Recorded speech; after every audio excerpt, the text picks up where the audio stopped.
killing billions. Like, that's what they do. They kill for profit. And at that time, it was really scary. Just that whole, like, should we do this or not? How would Jesus kill an animal? Finding these crazy things out, and we're, investigating all around the world.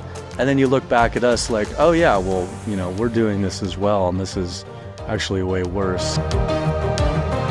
Militant, hardcore vegan, like, every animal needs to be saved. I realized, oh, film, maybe, my passion in film. Now this one, Christspiracy, it's the ethical pillar of the equation. This one's the final piece, the one that's most dear to me in a way. So Kip, thank you so much for being with us today. Yeah, thank you for having me. Appreciate it. No, you're so welcome. I mean, I think all of our viewers and listeners, they know about you. A lot of them citing your documentaries, for the reason that they're vegan. But for the people who maybe haven't heard of you before, are you okay to just do a bit of an introduction? Just tell us who you are and what you do. Yeah. Well, I guess as far as film, made Cowspiracy. That was 10 years ago with Keegan, and then it was What the Health. Cowspiracy explored the environmental impacts of eating animals, 70 billion land animals and fish, in the trillions. And then What the Health was the health impacts of what that does, not only physical health, but we wanted to go into some spiritual health too. And then Seaspiracy with Ali. Ali directed that one, and that was with his now wife Lucy, and that was about the ocean and all the environmental impacts and all that with eating, consuming the amount of fish that humans do.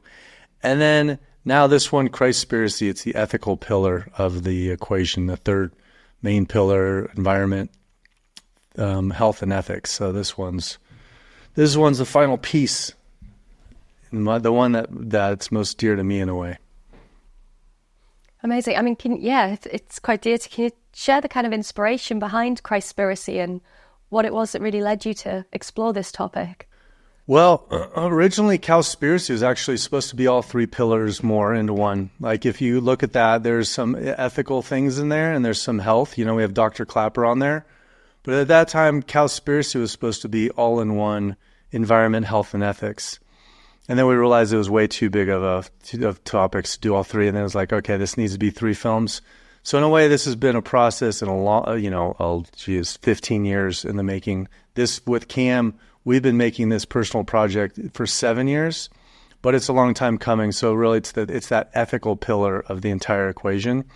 And so it's been an inspiration for a long time because I've been vegan 18 years, and for me, it was an ethical decision with the animals, and right away I found out about the environmental impacts, like within a month, and so that's spurred what you see in Cowspiracy. But so this is something that's very dear to me, and then the film, the way we do it, is just a real interesting way that's never been done before, and obviously there's a big thread storyline of a massive cover-up of 2,000 years that we feel it's going to rewrite history in a lot of ways and transform a lot of things and just really propel this massive movement of compassion like no other. I mean, it's incredible, and it's such a vast topic. There's so much to unpick within the film. I mean, you could probably do a film about each of the sections. Yeah. I mean, you seek to answer the question, is there an ethical way to kill animals? The thing that struck me, and I think probably a lot of people who've watched the documentary, will be that it looks like, let's just put it bluntly, a lot of people are using religion as a means of profiteering. And I mean, did you encounter anybody when you were making this documentary whose attitudes and practices were actually shaped with compassion at all? Yeah, it's a good question. What's interesting, yes, for sure. What it is with this film, I was just saying, compared to the other films, the cover-up in the other films, in the other previous films, it was like a very known thing. Like, who we're interviewing and we're challenging, behind them, and they know what they're doing. They know that there's just not things that align with their organization and what they believe in and what they're doing, and they're getting paid off and this and that. What's interesting about this one is the people we've interviewed, most of them that we have challenging, the typical kind of Spiracy interviews that we have that people love in the other films. This one's interesting because you realize they just have never even thought of this question. You know, they've never thought about it. It's not like they're covering it up. Just like, you know what, that's crazy. I've never thought about this. I mean, even to the point where we go to an Oxford professor, theologian, who studied this her entire life. And, you know, and what we propose and what we find out on our investigation, she's just blown away. So it's not like there's this cover up, I feel, in the main, you know, religious sector that's consciously covering up the truths that you'll find in this film, or they're not really aligning with their compassion and what they believe in about how they treat others should include animals or should it not. It's just something that has just never really been discussed. So everyone we've, you know, even some interviews that we had with Buddhists that are challenging, and some of them are kind of funny. They're beautiful people, you know, and they do some amazing work. I believe his name is Chandana, who we interview. He does work with people who have PTSD and all this beautiful work. But when it comes to, you know, on across the board, when it extends to animals, then it starts getting a little shaky and a little uncomfortable because I haven't really connected the dots there. It's true. And you can kind of see that in the documentary when you're talking to them. They're quite open to an extent, but then when the question's asked, you know, and you're on the phone, it's hold on a moment. And they kind of skirt away from addressing the issue of, is there an ethical way to kill an animal? And, you know, what would Jesus eat? Would Jesus eat an animal? And you can see them just, it kind of is like, oh no, the barriers go up, don't they?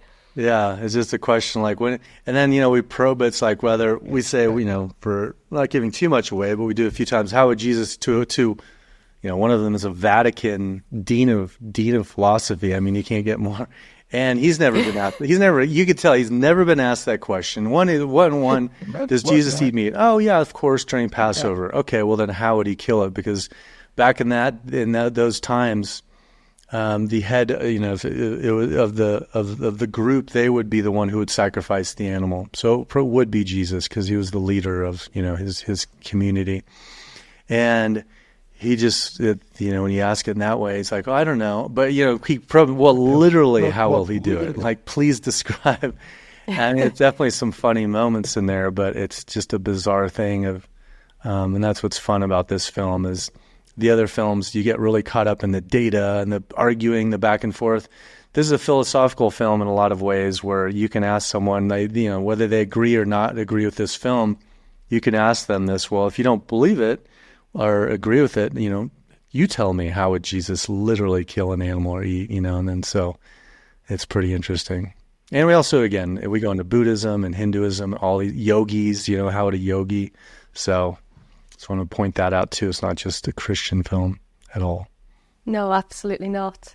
I liked your kind of introduction as well at the start where you introduce yourself as, you know, doing yoga several times a week and carrying an image of the Dalai Lama. That did make me chuckle. That made me chuckle a bit. Yeah. Quasi-spiritual Buddhist yogi. That was it, quasi-spiritual Buddhist yogi. It was very good. I was going to ask as well, when you were making the documentary, I mean, there were certain points for me, especially some I kind of knew about and some I was genuinely quite horrified about. I mean, were there any revelations particularly that shocked you while you did it? I mean, for me, it was the slaughter of the cows in India on such a mass scale. Yeah, gosh, there's so many. And, you know, definitely the thread, one of the main core thread lines of Jesus and the community back then and how Christianity was started that has been covered up. I didn't grow up religious at all, so I didn't even know Jesus. I addressed in the film. I didn't even know Jesus was a real person. I didn't know there's historical documentation of not only him, but even a lot more of his brother. After he got crucified, his brother took over, and there's a lot of historical documentation of what was happening at the time when Christianity was just forming and what was really going on that pertains to, I would say, our movement of compassion, and that's wild. That's a huge one. And then other than that, you know, we went to Guatemala, the world's largest animal sacrifice that it happens only every 5 years. And without giving too much away, you know, as difficult as that was, you know, we put it back on like, you know, this is challenging and difficult to be in person. But when you think about it, I think when we went, I believe Thanksgiving was just a few weeks before. It was right around that time. And the guy says, well, if anyone who thinks this is bad, look at your own, being from America, you kill, what is it? Millions and millions of turkeys. It's just behind closed doors. At least they're doing it with literally praying, a full ceremony. They're doing it themselves. There's no like behind closed doors, out of sight, out of mind. And we do it at a scale just unimaginable. So that was another interesting thing about the film is finding these crazy things out, and we're, investigating all around the world. And then you look back at us like, oh yeah, well, we're doing this as well. And this is actually way worse, So it's really not pointing the finger at anyone, but just exploring different takes and different lenses through different religions and different cultures too. And we all have ways to go. Yeah, I think you did a really good job on that, because you were it was very open-minded. It was looking into what the religious practices are for each of the main kind of pillars, and I think you were very fair on that. I think in the West, I've got more of an understanding on the Christianity aspect of it, some knowledge of Judaism or Islam, but the idea that, cows were sacred and the sacred Ganges in India and Buddhism and Hinduism, that was the real shock, I think, for me. But I loved the revelations as well about James obviously being vegetarian, and yeah, it doesn't take a lot of research to kind of understand Paul's start to the church, when he was kind of putting forward the doctrines and what he thought should be at the court of Nicaea and what should be included in the revelations. That was anything Gnostic is out, and that's very interesting. Yeah. Well, it sounds like you have some background in that, about that. Amen. Well, yeah, I was raised Catholic, so yeah, not anymore. But it's but I thought it was a great documentary. I mean, for you as well, when you were making this, there were some times when it got, again, don't want to give too much away, but there was a time that you were being followed, and you've with all of the sort of Spiracy kind of documentaries you've done, you really put yourself out there and on the firing line. Are you ever afraid, for your own personal safety when you do this? Yeah. I get asked that question quite a bit. Cowspiracy, and that was 10 years ago. That was the first, not really knowing what we're getting ourselves into.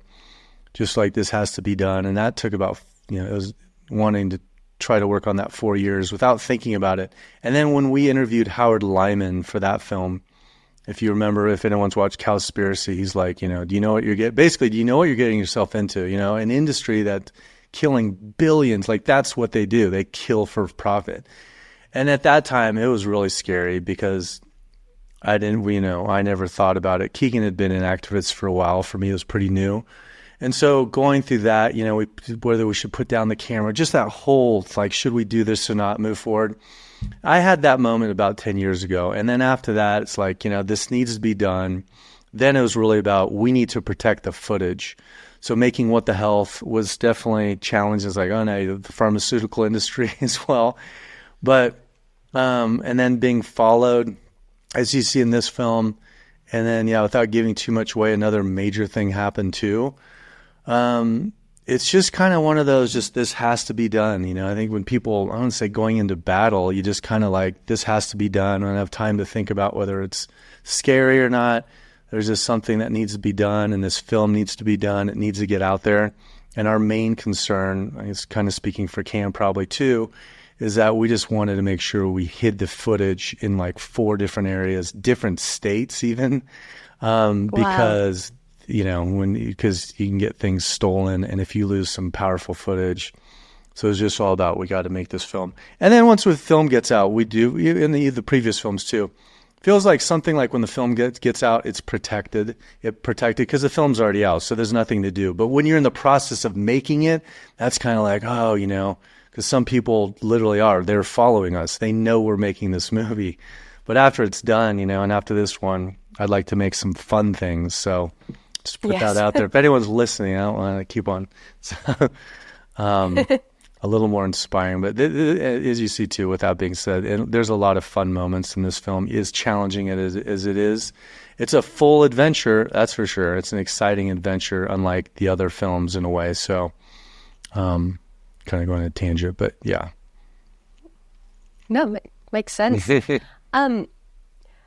So, how did you, because a lot of people are going to be watching this and it's, an hour and a half, but how did you ensure the kind of accuracy and balance, when you were presenting potentially quite controversial information? And I know this is like a 7-year project for you, but how did you kind of do that? Well, I feel that's why partly it was a 7-year project. A lot of it was 5 years. The last couple of years have more been, finalizing the touches, and then how to, since we left our streaming platform, which is a whole nother story, how to release this and launch it. It's just very challenging when it's a film on ethics. Of course, if anyone's seen like an Earthlings or, Prayer of Compassion and a couple of these other ones, how do you make a film on ethics about, going investigating and connecting the dots of this pillar, and how to make it entertaining and informative, how it flows together, as you said, so all different religions are recognized, and then different aspects of ethics, social justice ethics. We go to slaughterhouse workers, we touch on the environmental ethics again. And just, oh man, there's just so much going into it. And then keeping that sensitivity so we're challenging people, but we don't want to offend anyone. We want Christians and Buddhists and yogis that they do eat animals, they do eat meat, to watch this, and then after they watch this, feel inspired to tell their friends, rather than like, I just feel like I got bashed. And fortunately, with all these ways of finally being able to do this, we feel we've done this. And we've gotten great feedback from all those different demographics of even meat eaters of all those, and conservative Christians and liberal Christians. It's been wonderful to see. Everybody loves it, and even atheists. So that's been a great surprise and intention that's working out.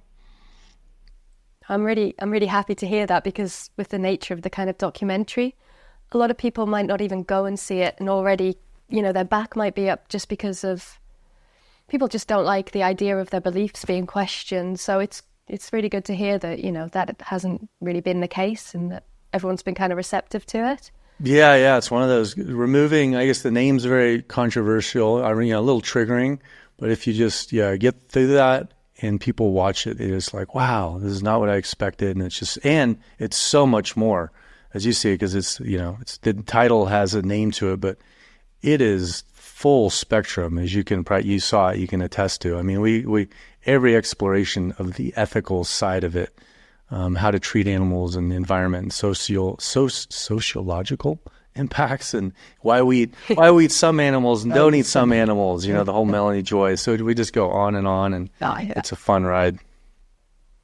No, it's brilliant. I mean, for you personally, did any of your kind of personal beliefs or worldwide view kind of evolve during the making of this documentary? It did. I mean, for Cam, I feel I had a big transformation that I kind of allude to in the film, but I don't go too much into my transformation, even though it could a lot more, because I just didn't even, I did not grow up religious at all. And, I do yoga. I'm a yoga teacher, or, I've been not a yoga teacher, but I've done a lot of yoga and quasi-Buddhist. Dalai Lama was I was a fan of his. But to go deep into this story of Jesus and the brother James and the Nazarenes, and just like basically, lack of a better word, how badass they were, and explore these. And then, because when you go that deep, for years and years, you just really feel like, you get into that world of what they're thinking, where the times were and what was going on at the time. And just connecting to that, and just how inspiring and how daring and how bold and how really great as a historical, not like, oh, holier than thou Jesus, it's not like I'm a Christian or anything now, but connecting to this group of people, it's been really, really, really, really cool. And I think it's one of those, when people watch it, even if you're atheist, you're like, wow, I never thought I would be connected to this Jesus. I want to find more about how Christianity got started, not from some, religious sense, but more of inspiration of, because the Buddha, you remove Buddhism, you go down the path of exploring and going down who is Buddha, Siddhartha, way back then. It's fascinating. And the connections to Pythagoras and all these links that go together. Yes. It's just incredible because they're all kind of one, as Joseph Campbell said, a hero of 1,000 faces. At the core, they're all, very similar, credible deities and people and beings. No, I completely, I love that. I completely agree with that. When you start to it doesn't take a lot of research to realize the similarities and the stories. And, you could trace back lineages even to ancient Egyptian times, and particularly with Mary, and all of these different elements all start to tell a similar kind of narrative with different words and different people, which I understand might sound blasphemous, but, it's kind of true. Yeah. And it's, It's like we say, like when people, it's like a Da Vinci Code film too, because that's what they're doing, that film, some of it, but it's just linking these together. Pythagoras, would you think Pythagoras is somehow linked to Jesus and somehow linked to Buddha? And then there's historical, you don't want to give too much away in the film, but that's fascinating. It's super, super interesting. So that's been really fun. It's been a really fun ride with this film on that note. That's great. For Cam as well, was it nice for him to did he kind of reach any kind of resolution, from asking the questions initially, when he sort of stumped you at that, when he stood up and asked, is there an ethical way to kill an animal? Yeah, I feel for him, he was on this path for a while, and for us to, talk to theologians, early Christian historians, Dead Sea Scrolls, Oxford, on and on, and then just to be validated of, his feelings of what he was feeling strongly. And then, of course there'll be controversy after the film, people arguing it, but there's so much more in the film that we don't include, that we've gathered from these past 6-7 years. And Cam is so passionate about that particular thread line of it. Yeah, it just feels like, I'm not crazy. This is something I believe in, and now the world needs to see this in the Christian community. And for him, to feel closer to his connection where he kind of was an outcast and laid out, he kind of went full circle and now feels like a lot more part of it, the true essence of what Christianity, is at the core. So it's been a beautiful journey for him that's really just begun too. No, that's amazing. And so, for you, it's great, but I'm guessing you mentioned you kind of want to do something a little bit lighter after this. So do you think this is kind of the end now of the Spiracy side of things for you, or? We'll see. There's different routes of producer, director, how involved in things, but, it would be nice to do something. This is definitely these three films. Seaspiracy was kind of an offshoot of them. It was, again, this was supposed to be all in Cowspiracy. So in a way, this has been 10 years. So, thinking it was going to be 1 year. So it's been a long time coming. So that being said, never say never. We will see. But there's a lot of fun stuff out there. And so to be done. Amazing. And the narrative space. It'd be fun to do a narrative space. There's some beautiful projects being done, and even in the same, say animal rights or whatever, in the narrative space. And I'd love to explore that and playing around with different avenues there beyond just documenting. Great. You said you went sort of vegan 18 years ago now. Was it 18? Yeah, 17, somewhere around there. Yeah. When you first went vegan, did you have any idea that this is kind of the route that your kind of way of being vegan would take? What's funny is my passion was film, and so it's always been since I was a kid.